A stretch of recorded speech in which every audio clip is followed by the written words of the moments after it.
Hi, I'm Michelle Deitsch. I'm the dietitian and health coach with Premise Health. And if you'd like to make an appointment with me anytime or after this presentation, you can reach me directly by email at michelle.deitsch@premisehealth.com.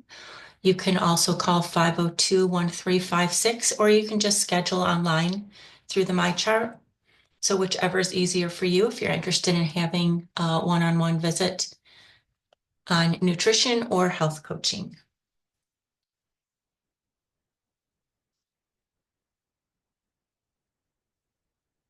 So today our objectives are going to be to understand the components of a healthy diet, describe what a whole food plant-based diet is like, not plant exclusive. This is plant focused, so not necessarily a vegetarian or a vegan, but just how do we get more plants in our diet? We're going to explore resources to help you do that and eat well overall, and learn how to set up your kitchen for success. Starting with a quiz, true or false, carbohydrates are the body's preferred source of energy, not fat or protein. Kale is a good source of calcium, true or false, and eating more vegetables can help lower cholesterol.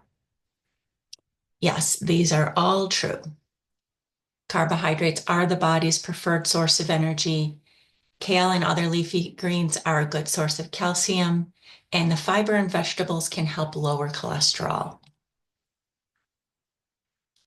So looking for a moment at the other things that help with lifestyle, not just our diet, but it's also going to include all these other pillars of lifestyle medicine: positive social connections, avoiding risky substances, making sure we get good restorative sleep, regular physical activity, not necessarily only scheduled exercise, but just how do we get more regular physical activity through the day, through the week, and how are we managing stress? All of these things are important for our overall health.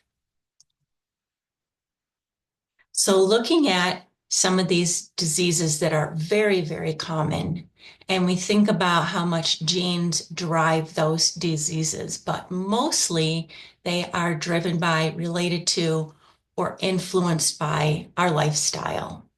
So that's why it's so important that we look at how can lifestyle help with things like type 2 diabetes, obesity, heart disease, high blood pressure, cholesterol, and even cancer and depression. The importance of healthy eating. So why is this so important to begin with? Because healthy eating means we are going to increase essential nutrients. We are going to decrease inflammation overall in our bodies. We're going to stabilize energy levels instead of having those peaks and valleys throughout the day. This also helps improve blood flow, which helps with energy, and avoiding those wide blood sugar swings. Helps with overall energy, mood, and focus. When we increase essential nutrients, we are also increasing another type of micronutrient called antioxidants. How do we do this? It isn't just one big jump from wherever you are now to complete healthy eating at every meal. We have to evolve to eating a healthier plate of food most of the time. Food is the first line of defense. I think it's a great form of self-care because it helps in the prevention of chronic diseases. And it helps treat chronic diseases after they've developed, just like the ones we've already listed. So we need to encourage day-to-day how we get more nourishing foods in with a balanced approach so that it is mostly vegetables, mostly fruits, whole grains, not necessarily just processed foods with whole grains. How do we get in the pulses, the legumes, meaning beans, lentils, and peas? How do we get in more nuts and seeds and lean proteins and dairy products? These can all be done in just a very slow step process, taking baby steps, slowly increasing the habits that you have that mean more and more of your meals include these ideas. So it's important that we know where we're getting our calories, our energy, our nutrients from. There are a lot of times you hear the terms macros and counting our macros.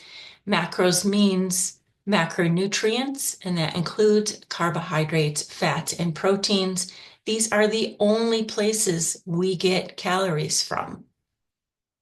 So when we are paying attention to our macronutrients, we're already paying attention to our calories. So it's easier sometimes to just look at these food groups and think about what we're eating rather than trying to track down calories.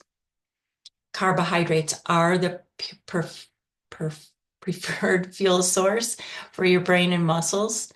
We want to get around 50% of our total calories from carbs.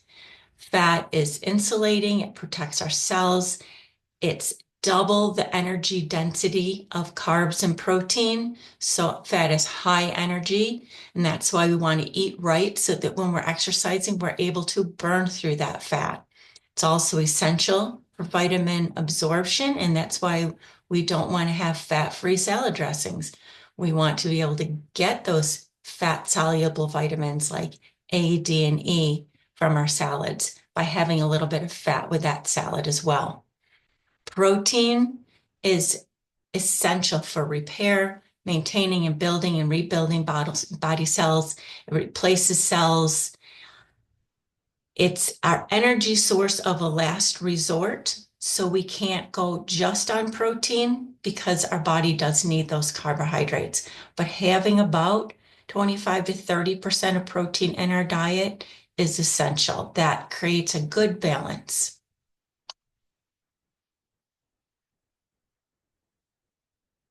So in the big picture, how do we do this? We can try new recipes. We can add more vegetables to each meal or to a main meal. We can add fruits, preferentially berries, because those are higher in fiber, to things like whole grain cereals, yogurts, salads. We want to have a supply on hand in our freezers of frozen fruits and vegetables.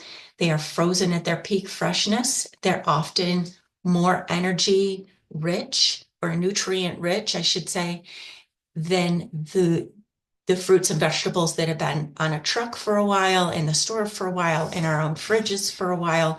So keeping frozen fruits and vegetables on hand and using them regularly is a huge trick to getting more vegetables on our plate, more plant-based eating, more nutrient-rich foods. We want to plan meals around dishes that contain these sorts of things, build the rest of the meal out from there, rather than being heavily protein focused with just a small amount of vegetables on a plate. We want to kind of flip that around so that our protein section, whether that's from animals or plants, is 1/4 of the plate. Look for ways to add more herbs and spices to the recipes you already prepare, because herbs and spices are miniature plants. That's a great way of adding in those nutrients. And then thinking about making half your plate vegetables, whether that's starchy or non-starchy vegetables. We always want to lean toward the non-starchy ones because they're just as high in nutrients and antioxidants and phytonutrients, but they are not as high in the carbohydrate and the starch. And we'll look into more how to determine which is which. So when there are whole grains and starchy vegetables, we think of the grains as being like whole grain pasta or brown rice or quinoa, barley, buckwheat, rye, farro. There are so many different types of whole grains, and we want to lean toward those more than the processed grains. So for instance, when it comes to oats, you would want the steel cut oats, which are less processed than the instant oats. Be aware of the high calorie dairy or fats like butter, cheeses, sauces. When we're adding those vegetables, we want to go lighter on the sauces. We want a quarter of our plate to have those starchier grains or vegetables. The starchier vegetables would include things like potatoes, sweet potatoes, peas, squash, yams, sweet potatoes. And then all of the non-starchy vegetables we'll look at as we continue. The lean protein, whether that's from meat or dairy or plants, we can include it in lots of different ways. Beans and legumes offer a double benefit because they're high in protein and high in fiber. Nuts and seeds are highest in fat, but they're also a pretty good source of protein and fiber and a lot of good nutrients. Eggs are high in nutrients. We don't want to always skip the egg yolks because that is high in particular nutrients, and that is where the fat's coming from. There is no fat in the whites. Low fat dairy, meaning low fat cottage cheese. Plain Greek low-fat yogurt is great to incorporate. You want the unflavored, or really watch where those sugar calories are coming from. There's milk alternatives, tofu. If you're not used to tofu, that is a great thing to experiment with. It is not expensive. It's an excellent source of protein, and it takes on many different flavors. It doesn't have much of a flavor of its own, so very flexible to incorporate that into recipes.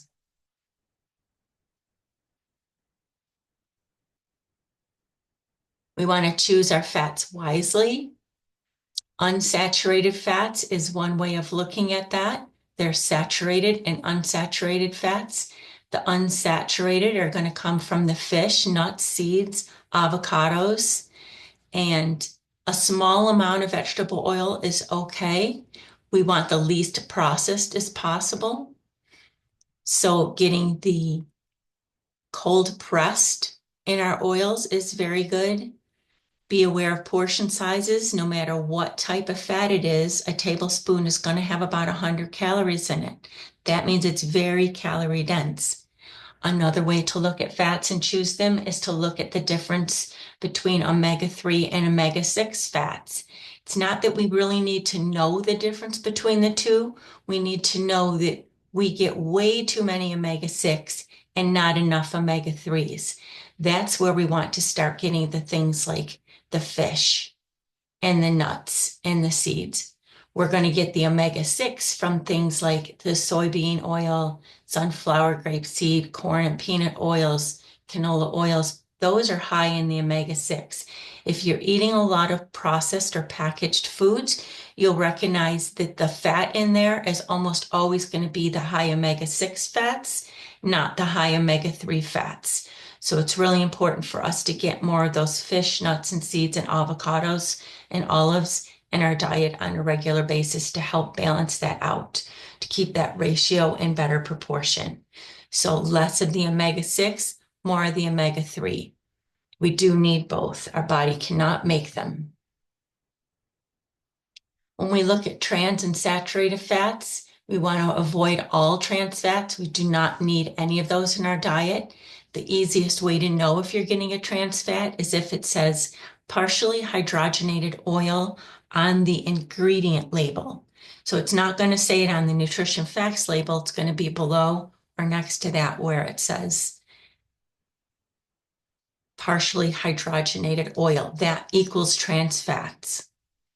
Limit foods that are high in saturated fats, meaning the full fat dairy, full fat meat, and coconut and palm oil are the two plants that are high in saturated fats. Otherwise, you can think of saturated fats as coming from animal products.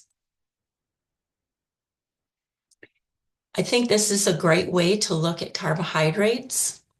If we look at different types of chains, so you can think of a delicate piece of jewelry as a chain that would be easy to break.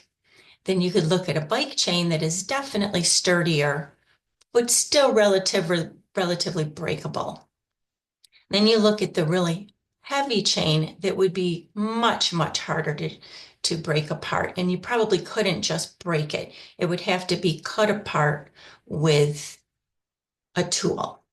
So we're going to look at now the simple versus complex. A simple carbohydrate would be the delicate jewelry chain. Those are your sugars. When we eat those, they break apart very quickly. They start breaking apart in our mouth. They break apart in our stomach. They get digested rapidly. They raise our blood sugars rapidly. So we want to limit those very quick digesting sugars by avoiding things with straight up sugar or syrups in them. And that includes high fructose corn syrup and processed foods. Watch for those on the labels. A bike chain is going to represent more whole foods. So a lot of whole foods, like say a banana, is still going to digest fairly quickly because it doesn't have a lot of fiber in it.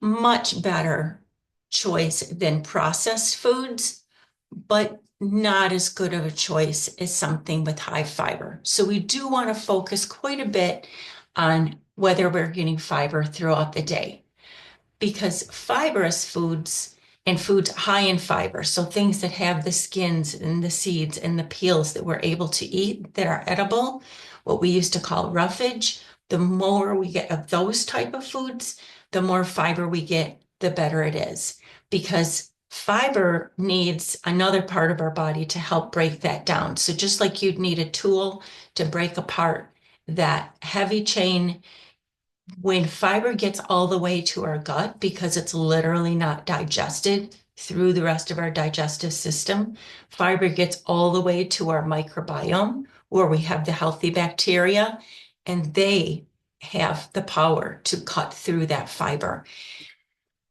Those healthy bacteria then use that fiber as their own fuel. And by doing that, they produce substances that are so beneficial to our gut, beneficial to our immune system, beneficial to decrease inflammation.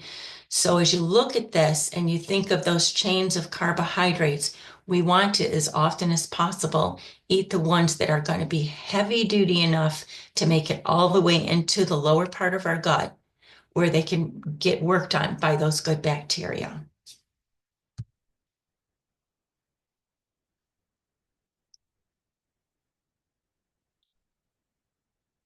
Now, when we're looking at food labels, it is going to say nowadays, what is the added sugar? It will say carbohydrates, sugar, added sugars, and it is definitely, it's not even a secret ingredient anymore. We just know that sugar is in 75% of the grocery store items. That's a big deal. So we need to consider how much can we even have in a day and still be considered safe and healthy.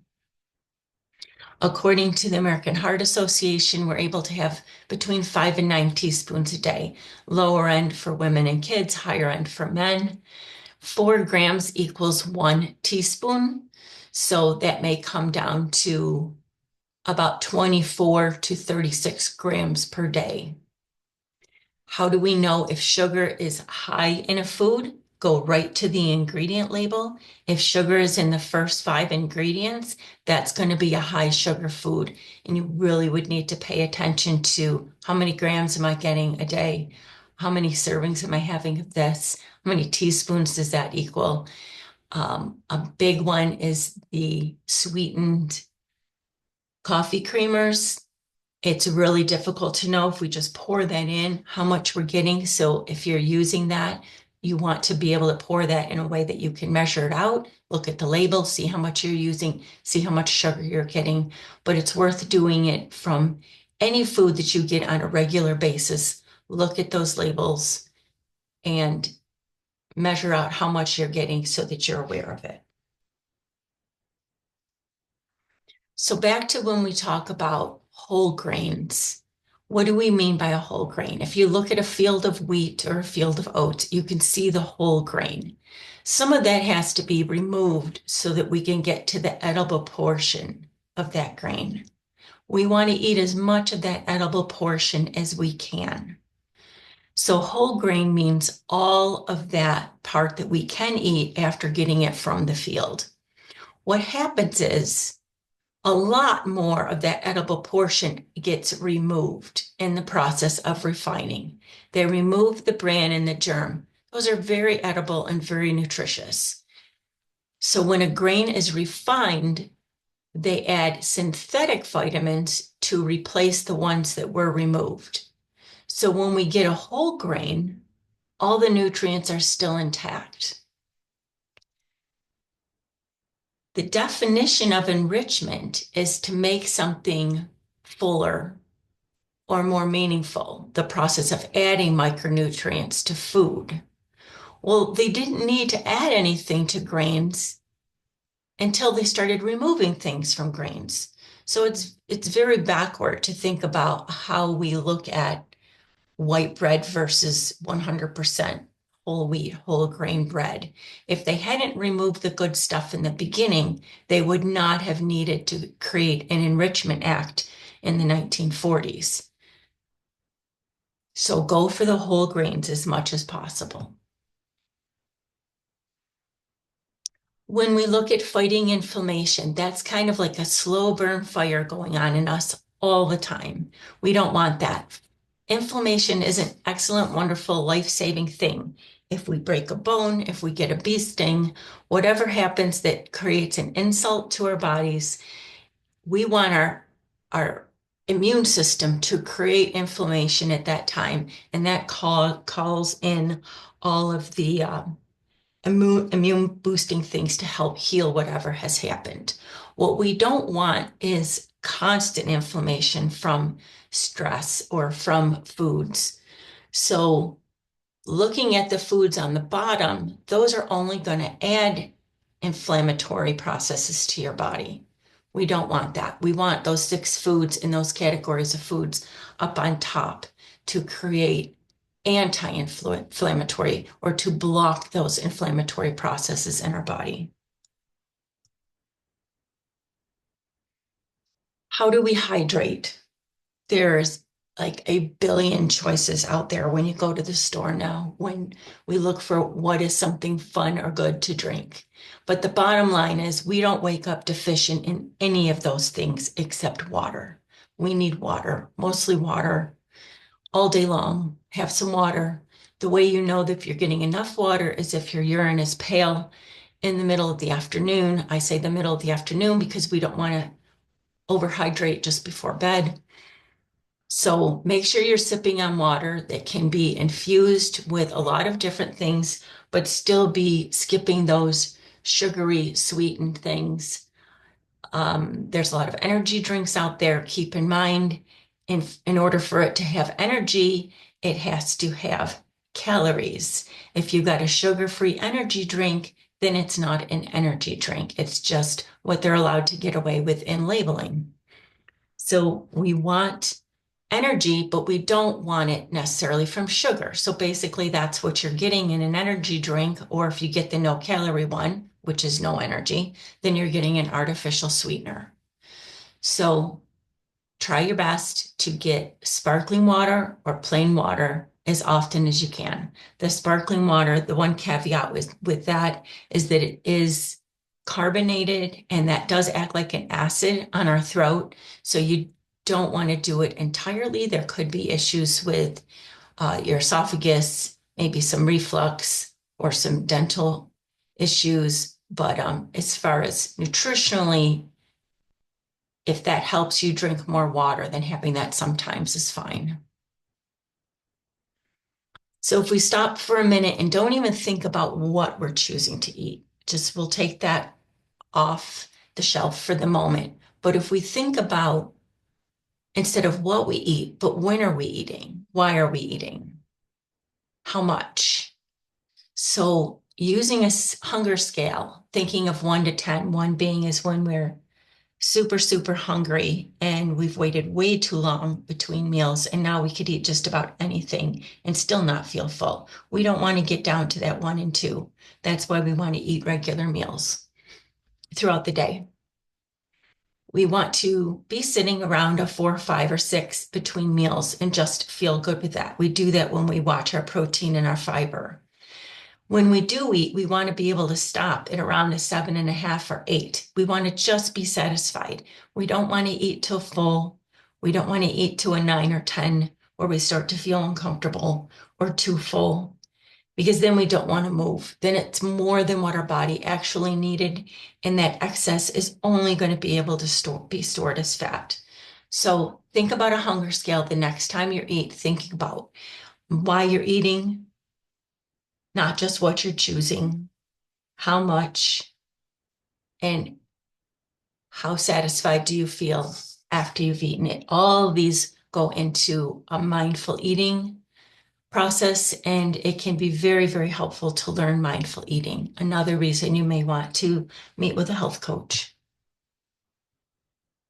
So more on eating mindfully is listening to your internal cues. You could keep a food journal because it is really hard, especially if you've got symptoms of anything GI related. Keeping a journal can be real beneficial. It's hard to remember what we've eaten after we don't feel well. Savor your food, slow down, chew very thoroughly. That is a first step in digestion, is letting the enzymes in our mouth start to break down food and letting that mechanical action of our jaw and our teeth start to break down food. So chewing thoroughly is really helpful from a digestive standpoint. But we want to eat with freedom and flexibility. Our meals are never going to be the same day to day, week to week. We can have schedules, but we have to be flexible, and we want to eat without guilt or judgment. Set up your kitchen for success.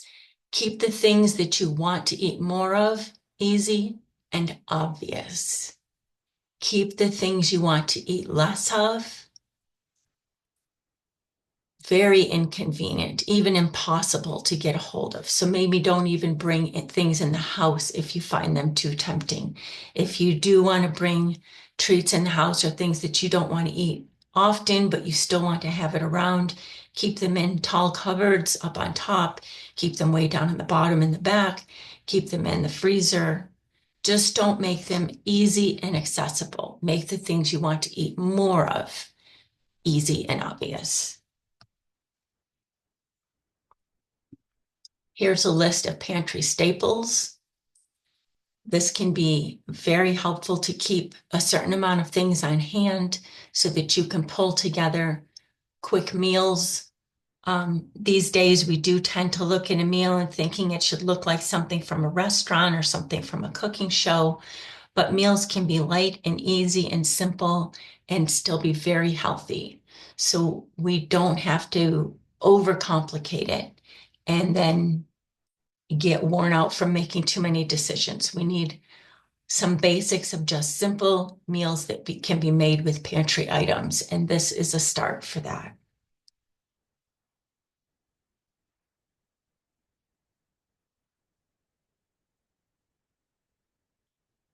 Just like foods that help with inflammation, foods can boost your immunity. Part of that is that our immune system is to a great extent found in our large intestine. That's our gut. That's where the healthy bacteria are living that we want fiber to get down there too. So these foods often have fiber in them that are listed, but they're also foods that have antioxidants and other phytochemicals, which just means plant chemicals. What's super interesting is that every different color of a plant, that pigment, conveys different health benefits. So every different color or pigment from different plants and vegetables conveys different health benefits. So just like we were taught in school, if you're able to eat the rainbow, eat colorfully, keep that variety up, that is very much going to help boost immunity and lower inflammation. In the beginning, I said that oils and fats were more than twice as calorie dense as protein and carbohydrate. So when we look at how much 500 calories would look like in our stomach, we can see that our stomach can feel fuller with fruits and vegetables, but because fat is digested more slowly, It can help slow gastric emptying, just like protein can. So, and just like fiber can. So healthy fats, fiber, and protein, focusing on those with the non-starchy vegetables is your best bet for feeling full and stabilizing blood sugars, which again stabilizes our mood and our energy.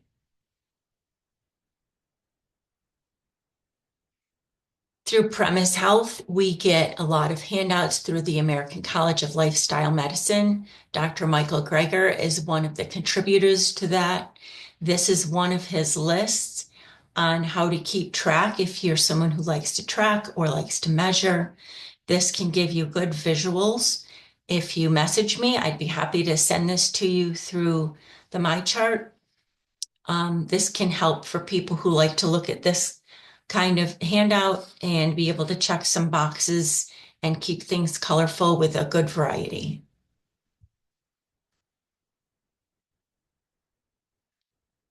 So thinking again about the whole food, plant-based, what does that healthy plate look like? It's got a wide variety of colors, foods with fiber, foods with whole grains, beans, legumes. This is showing only plant proteins, but you can easily see how the right half of the plate could also have a little bit less of that starchy part or a little bit less of that plain protein and have a lean animal protein in there as well. Huge amount of variety. Our body loves variety in foods. Our gut benefits from variety of fibers because that microbiome, those healthy bacteria, the more variety in fibers we get, the more diverse that gut microbiome is. And that's better for us. So again, whole food, plant-based nutrition is super important in delaying or managing or preventing diseases of lifestyle, but so are all of these other topics. It's all important. They're all part of the 6 pillars of lifestyle medicine. Here's some references if you would like a screenshot. Again, if you're interested at all in visiting with me, having a one-on-one appointment so that we can get a more personalized approach and individualized for you, I would be happy to work with you. Thank you.